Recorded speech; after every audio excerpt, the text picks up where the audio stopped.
Welcome to the Sheckler Spotlight, where creativity meets purpose and conversation goes deeper.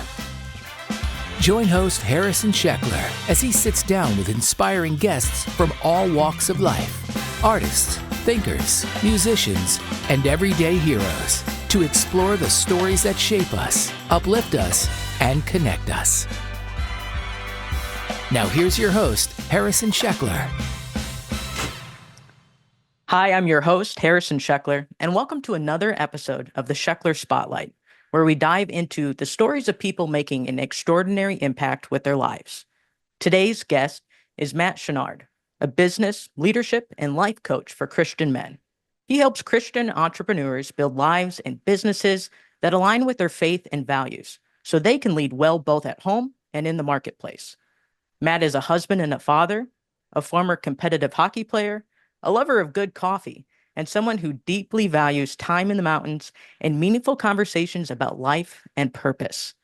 Through personal and professional hardships, including burnout, business losses, and autoimmune illness, Matt has emerged with a powerful framework to help others reclaim their time, lead with purpose, and glorify God in all things. The spotlight is now on you. Matthew Chenard, welcome to the podcast. Thank you, Harrison. I'm really excited to be here, and thanks for the great intro. Absolutely. No, this is going to be a fun conversation. I'd like to start by setting the stage, if you could, with just what is your background? Where did you start? And growing up, like what kind of kid were you growing up? Good question. So I am from Alberta, Canada. I was homeschooled growing up. And so that will tell you a little bit. I was going to say what kind of kid I was, but because people have preconceived notions of what it means to be a homeschooler. Well, I should preface, I was homeschooled as well. I started in sixth grade through high school. So I'm on the same page. Yeah. Yeah. So we had the opportunity to play, like you mentioned at the start, competitive sports and to be outside on our acreage a lot. And I was an athletic person, but I'd be more reserved and I guess timid in a way, which you have to kind of create a contrast with that. Like, so I'm 6'6", I'm a large human being.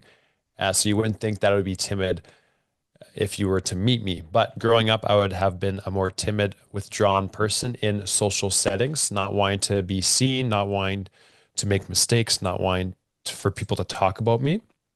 But in deeper relationships, private relationships, I like to talk about big ideas and really just go outside and get in the mud and the dirt and build things, build forts with my brothers. So that would have been the start of who I was, and that leads to somewhere eventually as well. So what was your mindset as a kid? You said that you were shy, but what were some of the goals that you were trying to pursue and achieve early on in life? When I was a kid, I was pursuing to be a professional hockey player, as almost everyone does in Canada. So I started playing when I was 5. I played till 21, I believe. I stopped early because I had 7 concussions, which is not ideal. Yeah. So that would have been my pursuit. Hockey.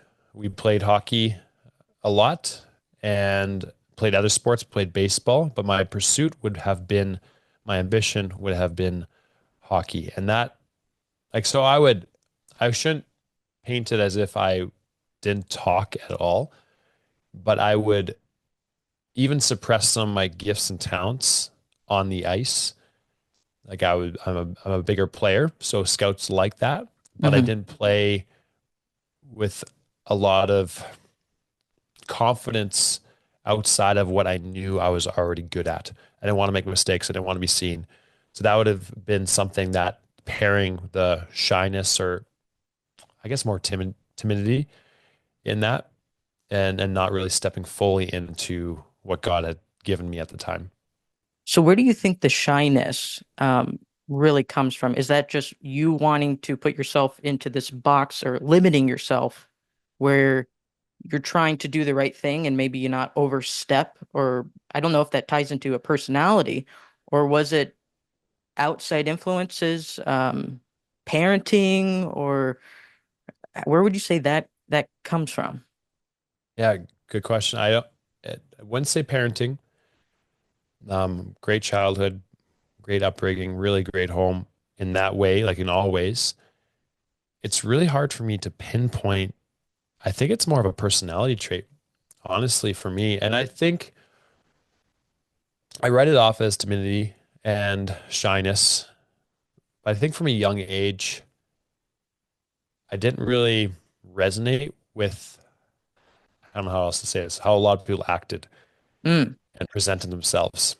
So this kind of goes into my program now, coaching men, is I feel a lot of friction to people who are, I guess, arrogant and egotistical and have this, they're basing their persona or their confidence on, they're puffing out to their chest, hmm. right? So if we think of, I guess, Andrew Tates of the world that we can all kind of think of, right? Like it's Sure. like defining their value and their identity on these attributes of the world.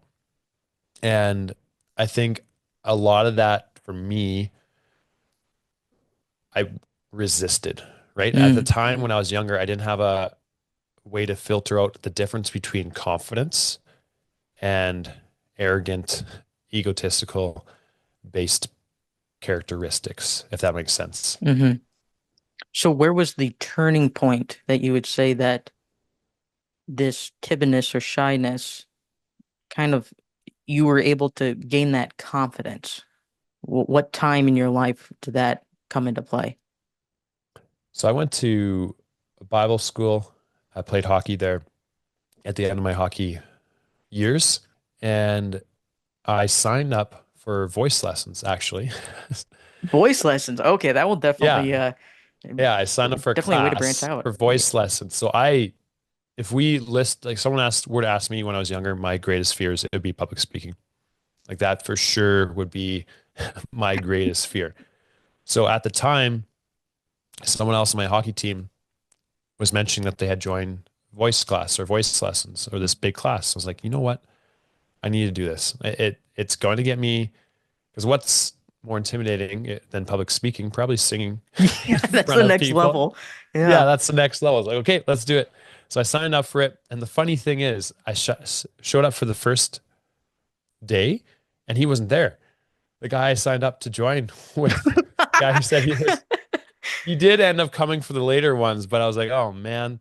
Um, but I think that would have been the start of the shift in the mindset for me, is And what doing these age were you things. at this point?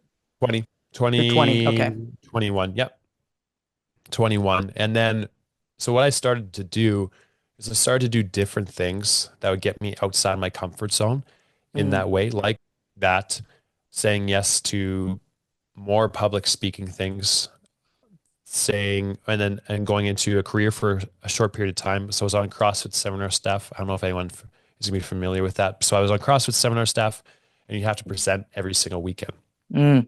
So I would still get anxious before every single time I would present, but it was a way for me to step into that. And then I started to post more videos on social media, regardless if they're perfect or not. And I think over time, it helped me overcome this fear and really step into the truth that I'm already accepted and approved of by God.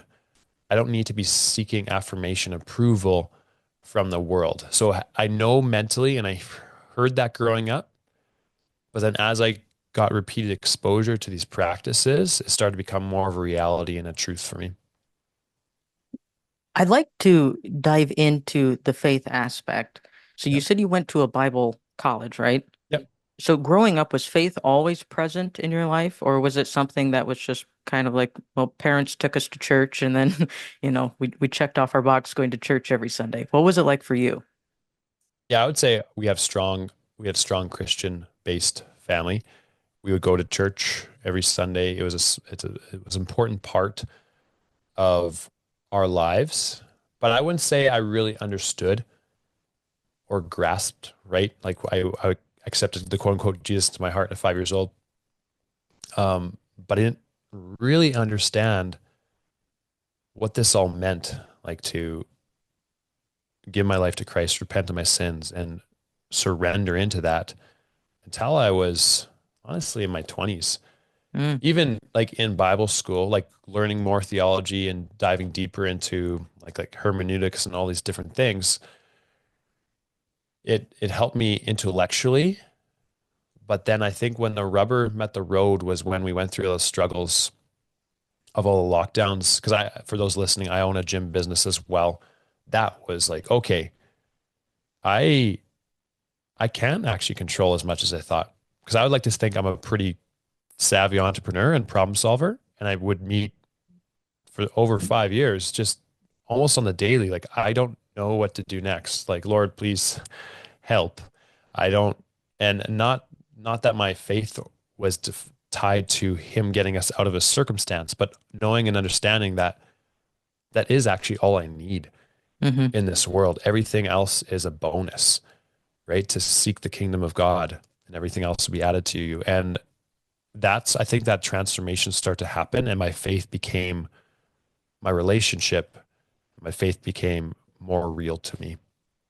And with that, I guess, mindset shift towards where you're really putting Christ first, um, and trusting in him and what he has planned for you, what were some of the different steps with that mindset? Like, what were some of the goals in your 20s that you started to pursue with that mindset? Yeah, so I've always been an ambitious person, pursuing things, and when I get something on my mind, I want to invest a lot of time Hmm. and energy into it to get good at it. Like, I would skateboard and to learn until I learned a kickflip. I learned how to yo-yo. I learned how to do handstands, and then they got into CrossFit. And so at the time before the first lockdown, I had spent a couple $1,000s on this design for this building I was going to call the Blue Zone. Mm. So it was based around, I know there's different things coming out about blue zones, but at the time, the blue zones, like there's places where people live to be, they have a high percentage per capita of people living to be over 100. And people listening to this, you might have seen some documentaries that that's been disproven. But at the time, that's what I was basing around the building of this new building. So I was going to have our gym, I was going to have holistic practices, a coffee shop, all these different things. It was going to be $2 million, $3 million. And I was pursuing this. I really want to make this happen, right? And believing, hey, this feels like it's aligned with what God would want me to do. Mm. And so I started building towards this thing. And then the first lockdown happened, the second lockdown, the third lockdown, the fifth lockdown.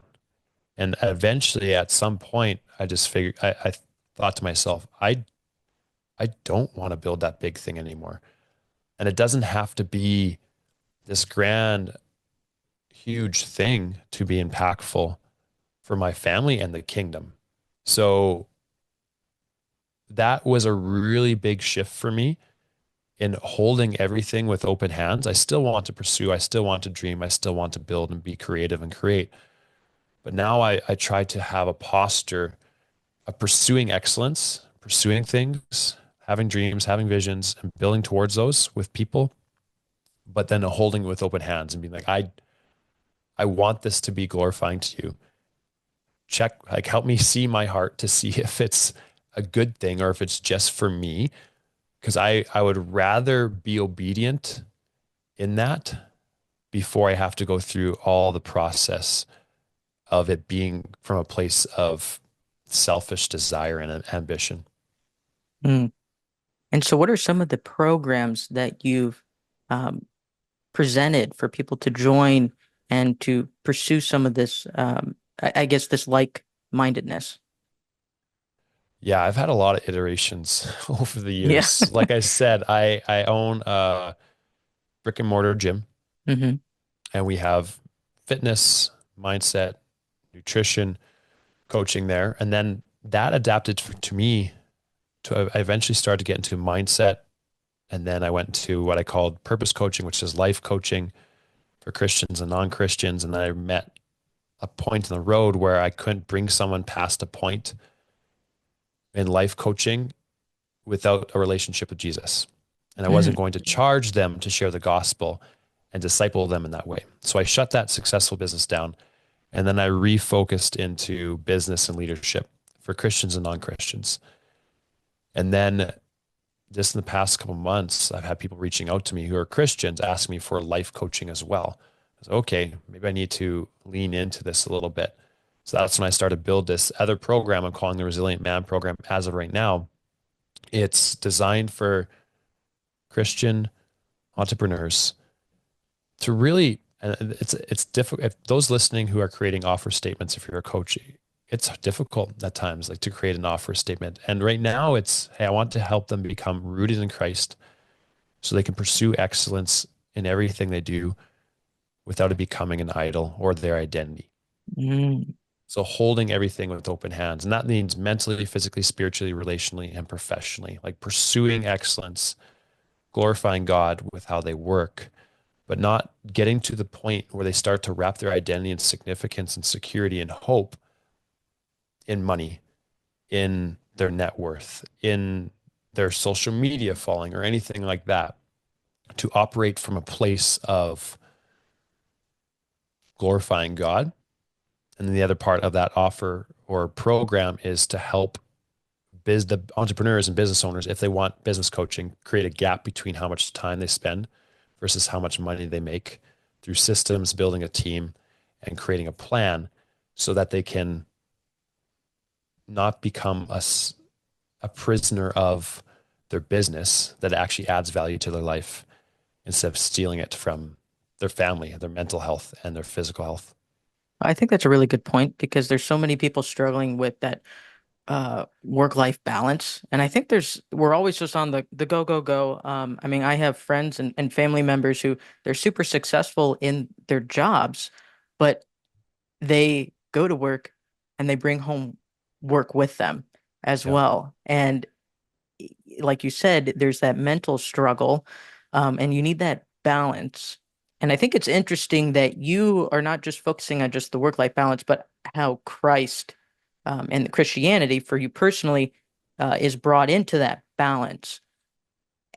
For people who maybe haven't really explored adding that extra aspect of their faith and tying that into their mental health, how would you say, how would you, I guess, promote that? What are the benefits of bringing Christ and their faith into their, I guess, their daily routine?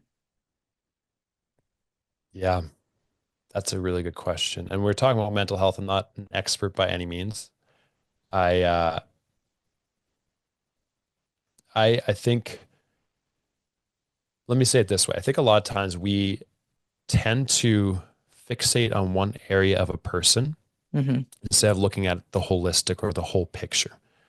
So example, a good example of this would be in the fitness world, right? So you can, like, doctors will prescribe, because that's what they're trained to do, prescribe for a symptom instead of having time, like they don't have time and the capacity to try to pinpoint the problem, right? So the root of this thing is actually causing these symptoms, but we're treating the symptoms of a deeper problem.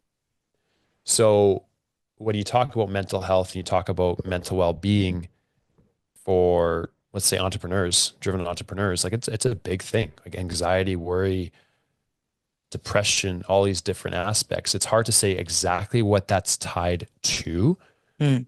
but I know that one of the aspects I coach into, and this has been, I think, one of the biggest epiphanies for me or greatest tools I've learned. I read the book Counterfeit Gods by Tim Keller a couple of years ago in a Bible study group. And what this showed me is that we often try to find our approval, and this kind of goes back to what I was saying at the start, approval, power, comfort, and control in God's creation instead of in him. So what that Mm. might look like is, as an entrepreneur, I want to have control of my life, and I might do that by trying to make more money, store more money in my bank account, thinking that that's going to help me feel safe, secure, and yeah, safe and secure. But then what happens if I've created this of God's good creation? If I've made this thing, let's say money, an idol, something that can't handle the weight of only something that should be found in Christ and in God, what happens if that gets threatened? I'll get anxious. I'll get angry. I'll try to protect it at any means. But if I then look at myself, and it's funny we're talking about this because I'm presenting on this to my Resilient Man group this week, helping go through this whole framework. If I look at myself and I say, oh, I have this deep idol of control in my life. And if I don't uproot that and replace it with Christ, with the truth that he's in control, and I can rest and abide and surrender in him, I'm going to continually try to find my control, approval in all these above the surface things. And that creates anxiety. That creates, I'm not saying that's the only thing that creates anxiety, but it's a big part of it, right? And like we've gone through a lot of struggles. One of my videos I posted on social media is like we, all in all, between lost revenue, my wife losing her job, our savings, like we lost $1.2 million from all the lockdowns. So that whole process over and over and over again, it really pointed me back to like, do I actually trust God? Do I actually believe he's in control? Do I actually believe that this is the greatest treasure I can have and not this money? And it's taken a long time to even start to understand that and uproot this thing and be like, hey, if I don't have this money anymore, that's okay. I have my relationship with the Lord and I want to surrender that. And I don't want to just surrender it so I expect something in return, but to actually surrender it and be like, you have infinite wisdom and you're a good God. And if I ask for something, you don't give it to me, there's a reason for that. So that's the long way of saying, like, hey, these things are so intertwined with many different aspects of life. It's hard to say that's exactly why you're anxious or you're struggling. Yeah, the Bible verse that pops up in my mind is Proverbs chapter 3, I think 5, verse 5. It trust in the Lord with all thy heart and lean not on thy own understanding. In all thy ways direct your path towards him, and he will make your path straight, or something to that effect. Yeah. Yeah, I think really having the faith aspect pulling into your life. I know for me personally, when I brought that into my life and made that the focus and not on my worldly desires, that the anxiety just seems to fade away because you realize you can't do it all yourself. You have Yeah. someone who's looking out for you and has a plan. And the hardest part is, like you said, trusting that plan because we don't always know.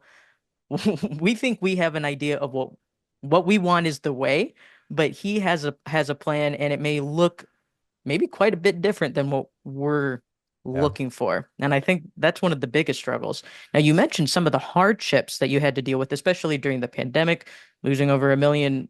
Who are some of the people in your life that helped you get through those struggles? Or was it just a one man just trying to get through it? Yeah. I think at the start, I would have a lot of people that supported me and helped. At the start, I would have taken it all on my own shoulders, Mm-hmm. not to stress other people out. I'd be an optimistic person. I don't like to showcase discontent or things I'm struggling with. But I found out through the process, I need to open up about that. I need to let people in, specifically my wife. So we are a bit different, my wife and I, in terms of I love to dream. I like to build stuff. I'm more risk tolerant. She's more risk adverse. And so sharing these things, sharing these struggles can be a stressor on her. Mm. But I found out that if I don't share that, and at the very least say, hey, like this is a lot on my shoulders, I will pray about it. I'll figure a way to handle it, but I need to share this with you. So that would be the first one, is learning how to do that more. And I've been a part of many different mentoring groups, coaching groups for entrepreneurs. And I think that's really important. If you're an entrepreneur and not in some sort of group like that, you need to be, because there's certain things you go through that let's say someone who has a 9 to 5 won't understand, Mm, right? So you need those kind of relationships, which I have lots, and I'm really grateful for those. And there's been a lot of people that have lent us money in a way like strategically, like they're still benefiting. And I want to make sure that when people lend us money, if it's not just an outright gift, that they're benefiting too. So they've come, they've helped out, and not being I've learned to not be proud about that's that. hard. That is very, very, very hard. And I think that's the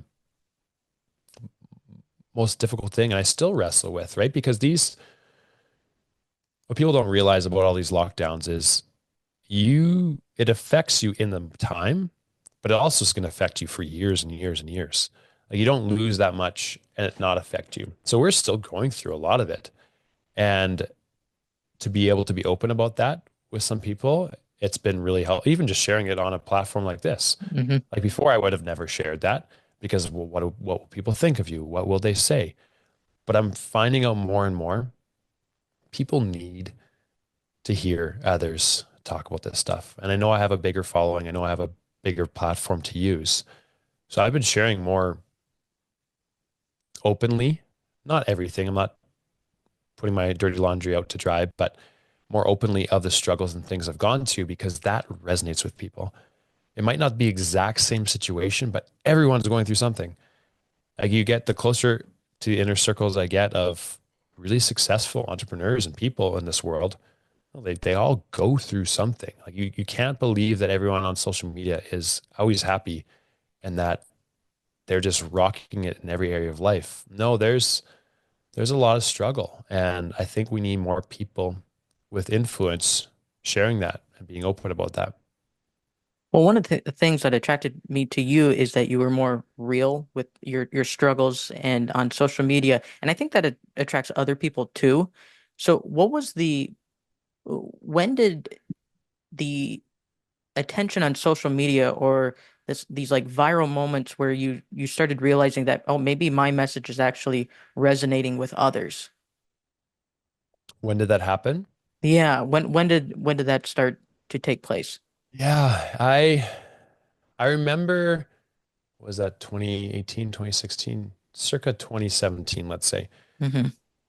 I felt like I have stuff to share. I feel like I have stuff to share. And at the time, I probably had 400 followers.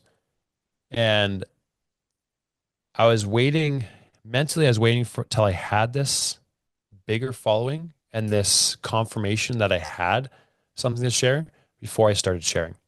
But then I realized, like, wait, that doesn't make sense.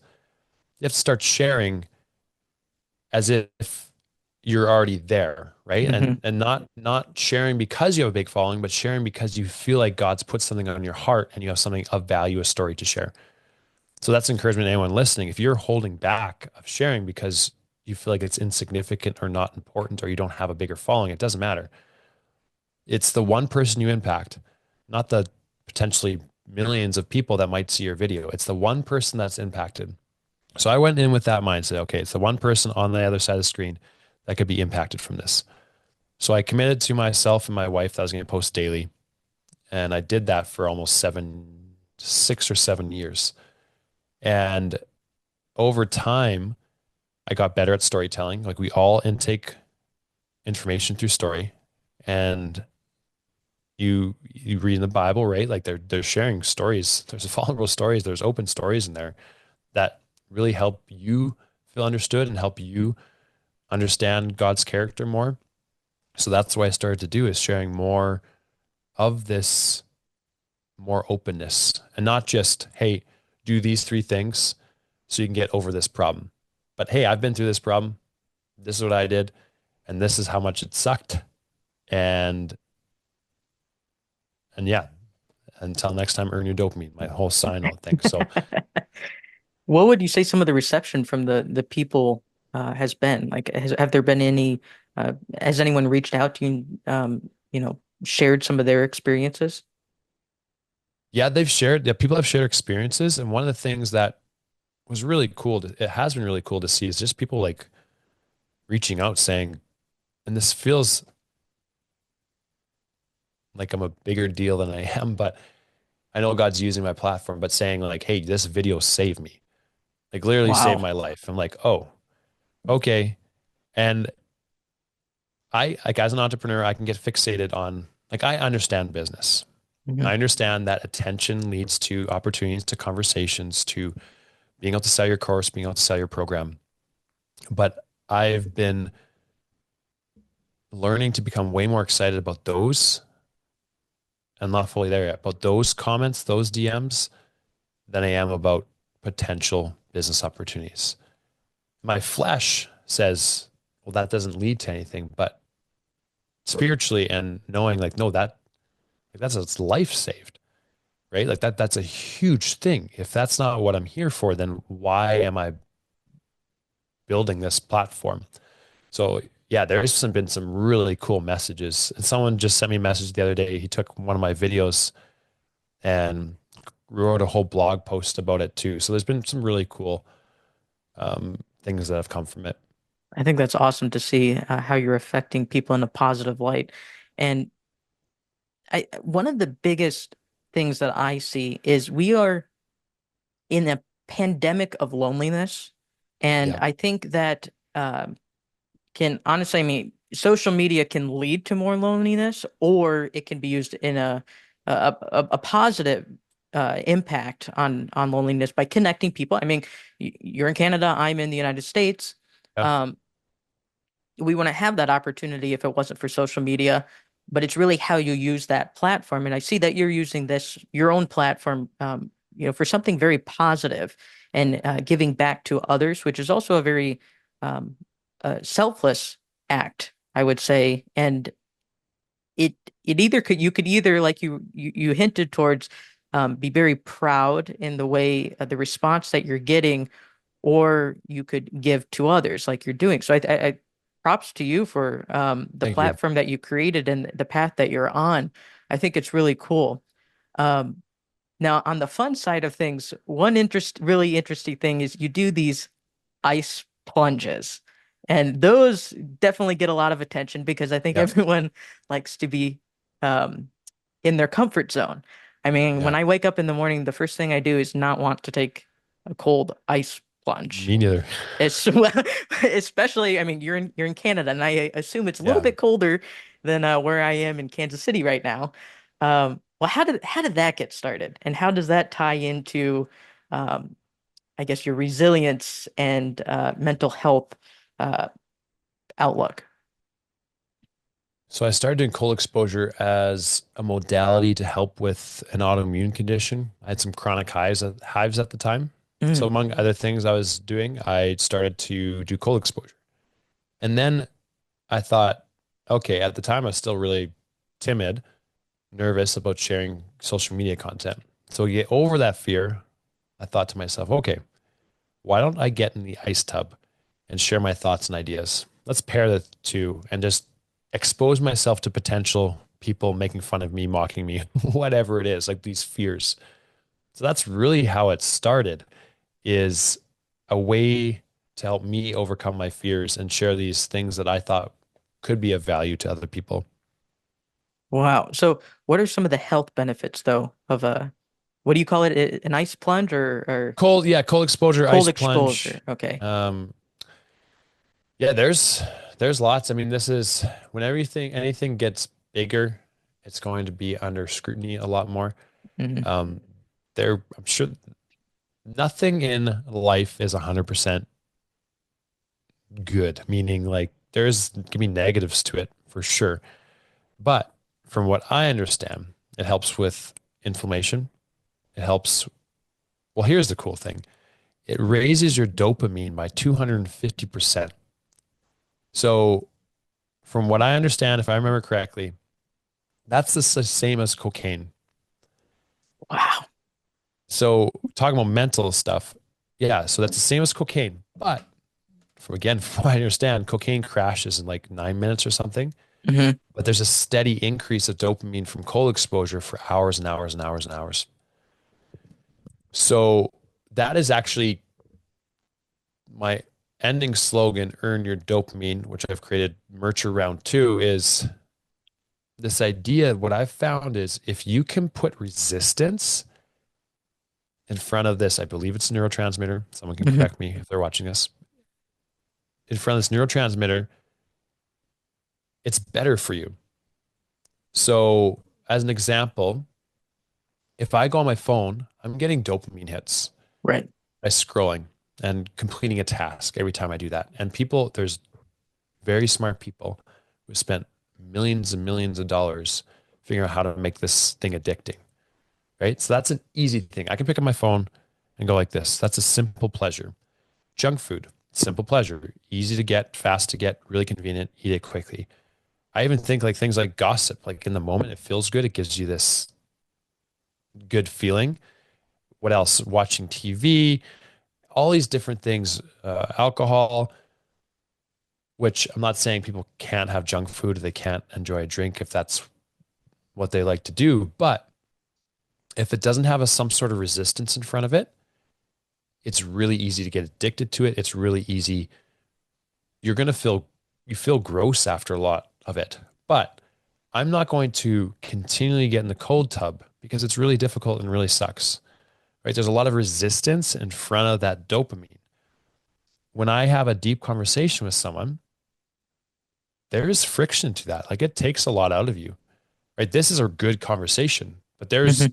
it's taking something from us. There's resistance in front of it in a good way, but I'm not going to feel lethargic or like I wasted time. I'm going to feel good. I'm gonna feel like I put effort into it. When I create a meal at home, or we create a meal at home, we cook it, we spend time, we shop for the groceries. It takes time. There's this resistance in front of it, but you feel satiated from it. And I feel like cheap dopamine leaves you always wanting more, right? Just because I know I'm going a lot of different No, I tangents love here, this. This is great. but I kind of look at it like nutrients, soul nutrients. So I'll try to explain this in a short, succinct manner, but we have micronutrients and macronutrients in our food: carbs, proteins, fats, and then micronutrients. When we intake nutrient dense food, we feel satiated, we feel good. When we intake junk food, we can eat so much, right? Because it's not nutrients dense, but it has a lot of calories. So our bodies we keep eating more, we keep craving. So that's what I look at in terms of our life, these soul satiating activities, deep conversation with people, preparing food, cold plunging, working out. It takes effort, but it fills you up. Whereas scrolling on your phone, you could do it forever and you get caught in this rut and it doesn't actually fill you, but it takes all your time and energy. It, relating, so my background is in the arts mainly. I'm a professional pianist, and I went to conservatory training. And where I'm getting at is you see online, there's so many people like I'm trying to relate this with the arts field. There's so many people that put let's say art that maybe doesn't have a lot of effort put into it, let's say, or didn't have.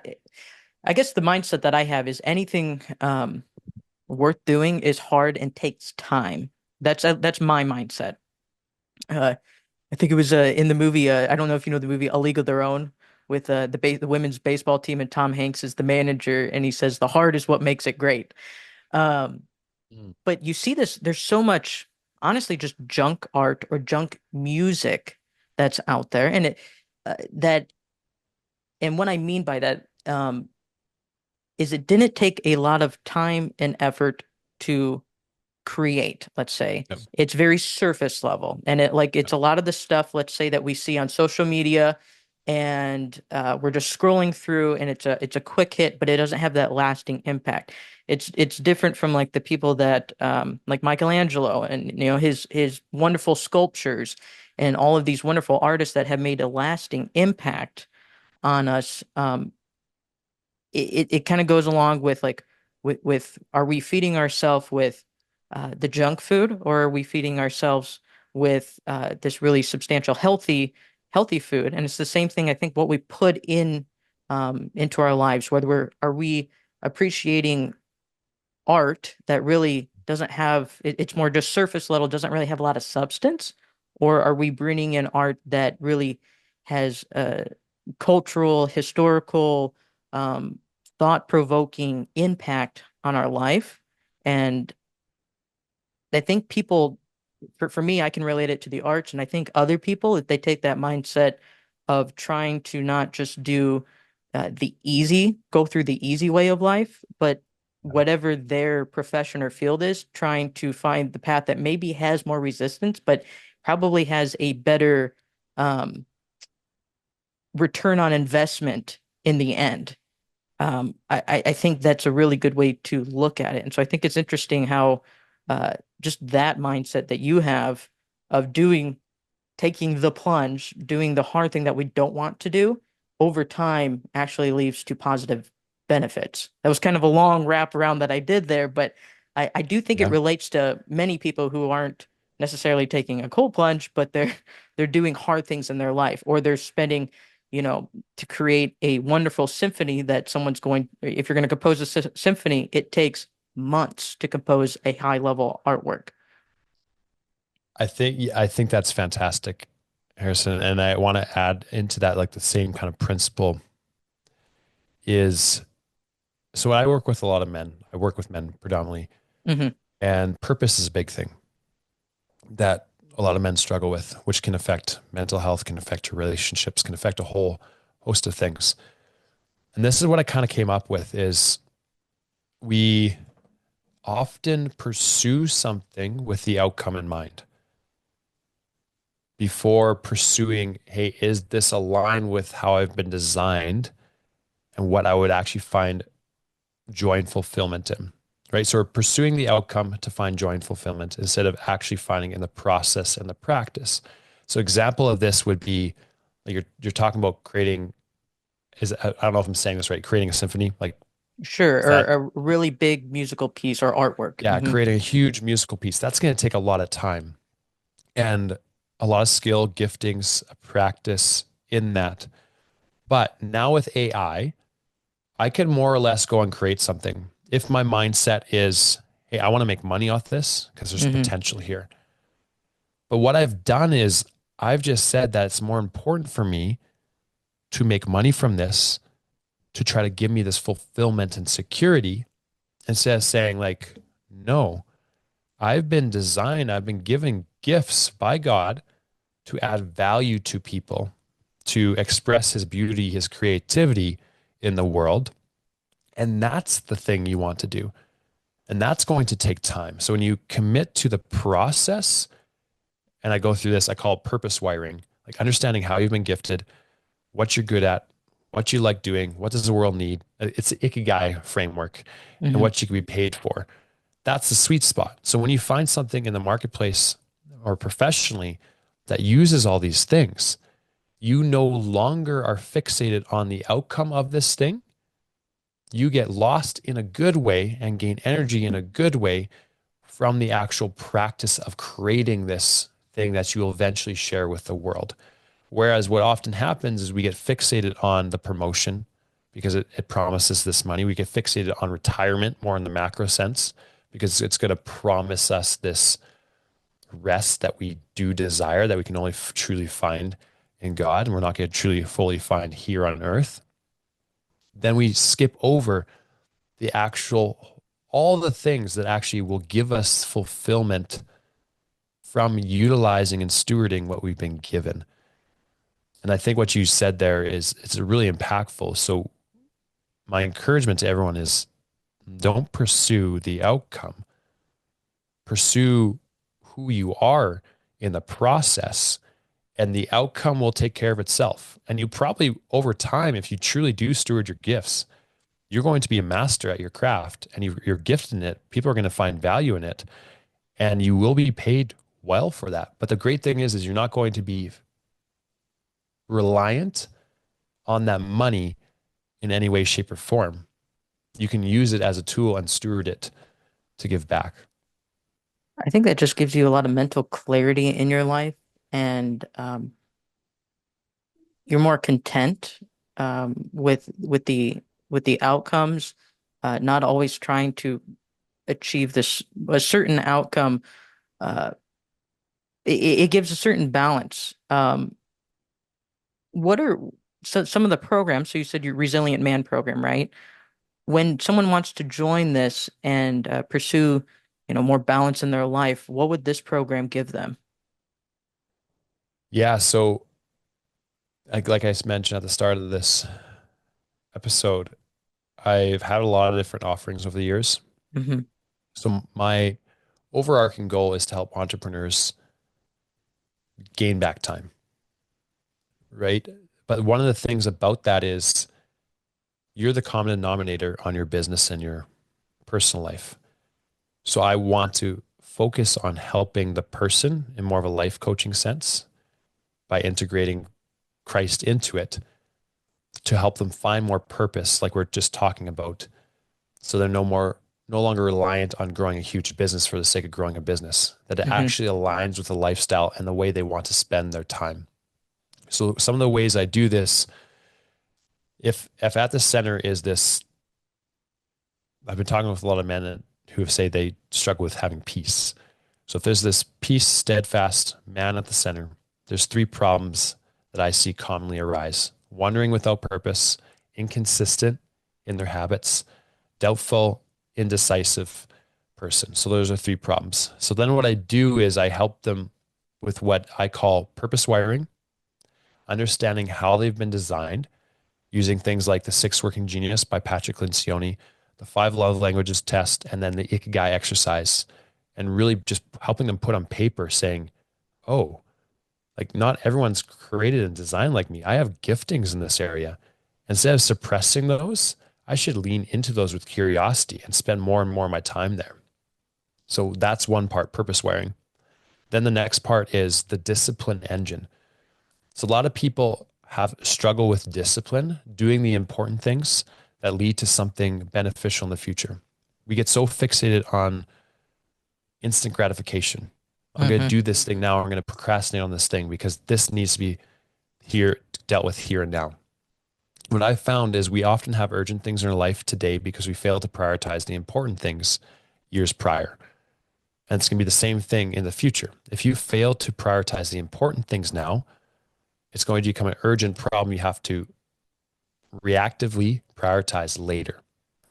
So what I do is I use personal operating system, a way of aligning someone's life to their priorities. So for me, it's God, family, friends, fitness, and then business. And not just saying that verbally, but actually creating my calendar. So investing time and energy into these things. So I think of it like an investing account.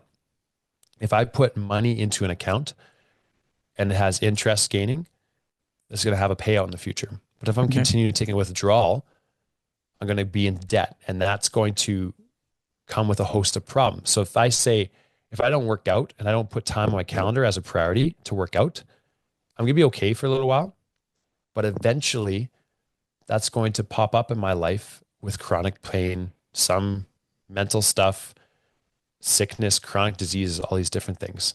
So then you create your calendar in this discipline engine to make deposits in all these important areas of your life consistently. And the last thing I call is the anchored mindset. So starting with uprooting your deep idols, replanting Christ where those were, and then building this mental resiliency, not off my own doing, but based on God's truth. So not becoming a circumstantial man, meaning that your emotions and your actions are based on your external circumstances, but becoming a rooted, planted, anchored person who's consistent and steadfast, regardless of your circumstances, because you've actually found your identity in Christ. So if you're going to speak to me directly and you're say Harrison, and then to the viewers, what are some of the small steps people can take now in addition to joining one of your programs? What are some of the small steps that people can take now um, to achieve some of this mental clarity and contentment? I think start by defining your priorities. I call it priority ladder. So when I say that, I don't mean just on a piece of paper, which is what you're going to do. You're going to put it on a piece of paper, say, what is most important to you in descending order. Your top two things are non-negotiables. So for me, again, I have it, I'm looking behind the screen here because it's on my whiteboard, God, and then family. So no matter what happens, those two things have to be invested into on a daily basis. It doesn't mean I have to invest as much time as I do working, as an example, because that wouldn't always work. I can't invest all my day with my family, even though I love to do that and work towards that. But I need to make sure that it is a priority. So when push comes to shove, I don't sacrifice those things before any of the things below it. And then having everything else from there. And then what you do is you go into your calendar, whatever you use. If you use a calendar app, I have a spreadsheet. I think it's in my link in my bio. It's a free tool. It's called the Schedule Optimizer, which basically then you put your priorities in your calendar. I actually put them in there. And then, so let's say your priority is God. Okay, so that's nice to hear, but what does that actually look like? That means that I have a young kiddo and we have another one coming in June. That means I have to get up at 4. Thank you. I have to get up at 4. I get to get up at 4 and put in my calendar. And in this zone, I call it, I have time with the Lord, with his prayer, and then reading the word. So that's how then you set up your calendar. So if you say something's important to you, but you don't actually you don't act on it, then you're actually lying to yourself and others. Simply put, if you say that your marriage is important to you, but you don't go on dates, but you continually overwork, that's a lie. If you say your health and fitness is important to you, but you never work out, again, that's a lie. I'm not trying to get people upset, but this will tell you the truth. If you actually want to know what you value, look at your bank account and look at your calendar. That will show you what you truly value. So that's what I would say is the first place to start. Get control or prioritize the important things of life and start acting and living out as if that is actually important, like you say it is. That is great advice. It's important to be proactive and not reactive to what you put into place, those consequences you might have to deal with later on. Yeah. You mentioned family. How does family tie in to your goals in life and your journey? Yeah, so those parents out there know that everything changes once you have a kid. I'll try to, I know you could see that I like to kind of go on little stories and I'll bring it back. I love it. Okay. I ask myself the question and I ask people I work with the question, if they have a goal, why are you pursuing that? Why do you want to grow $1 million business? Why do you want to grow a bigger social media account? Why do you want 6-pack abs? Because in the end, my opinion is if it doesn't build relationships and doesn't serve the Lord, it is prideful and egotistical again. So I can say that from a place of I've done it over and over and over again. Like talking about the Blue Zone, talking about want to grow big businesses. And again, I'm not saying you can't do these things, but are you actually looking at the whole picture? If my goal is to steward my family well, to lead my family well, and to build relationships, share the gospel, and to become more Christ-like, can I say that creating a $2 million business is going to do that for me? Whereas if my goal is to create a successful business so that I can give money to people who are in need and struggling, that's a different kind of goal, right? Like I'm serving in that way. I'm not saying it's wrong to have goals. I think we always have to look back and saying that here's a little thing I like to think about. Are you sacrificing your family at the altar of success? Mm-hmm. Are you justifying the means to the end? Are you justifying working late because you need to? Are you doing that because you're pursuing more than you need? And in the end, you're going to wake up one day and look back and say, time was the one currency out of time, money, and energy I couldn't actually make more of. You can make more money, but I'm not going to get the years back with my family. I'm not going to get this age back with my daughter. So if I am blindly, and there's going to be seasons where you do have to spend a lot of time in your business. Absolutely. But if I'm blindly pursuing these outcomes, these goals, and then justifying it to say that I need to do it, I mean, only that's between God and myself, but that will be shown, that will be brought to the light eventually. When I wake up one day and look back and say, oh, I got this all wrong. I should be building a business that supports the lifestyle I want to live, that not doesn't eat it all up. So, what legacy do you want to leave your family and then the people that listen to you? Yeah, this one has, it's a hard one. It's been changing. One of my goals, it's a simple goal, is if anyone meets me in person and follows me on social media, then I'm the same person. I I want to show up the same in person as I do online. And I want to, like, we're not perfect. I'm far from perfect. And I want people to realize that I'm far from perfect. But I want to, here's another exercise I have people going through in the mission code. It's part of it's a eulogy statement. So everyone needs to write a eulogy statement. So you should write a statement that someone can truthfully say at your funeral one day. Ooh, okay. Yeah. So you basically say, Matt was XYZ, Matt was this, Matt was this, Matt was this, Matt did this. And what that does, just like your priorities help you focus your time and energy, your eulogy statement, if you use it, can be act as a mirror at the end of the day. So if I have this eulogy statement and I didn't actually live it out in the day, then I couldn't say that someone could honestly say that's who I was. And it's not that I'm being perfect. Like that, I'd be someone who would be quick to repent, quick to apologize, quick to acknowledge my shortcomings, right? Like that's part of it too.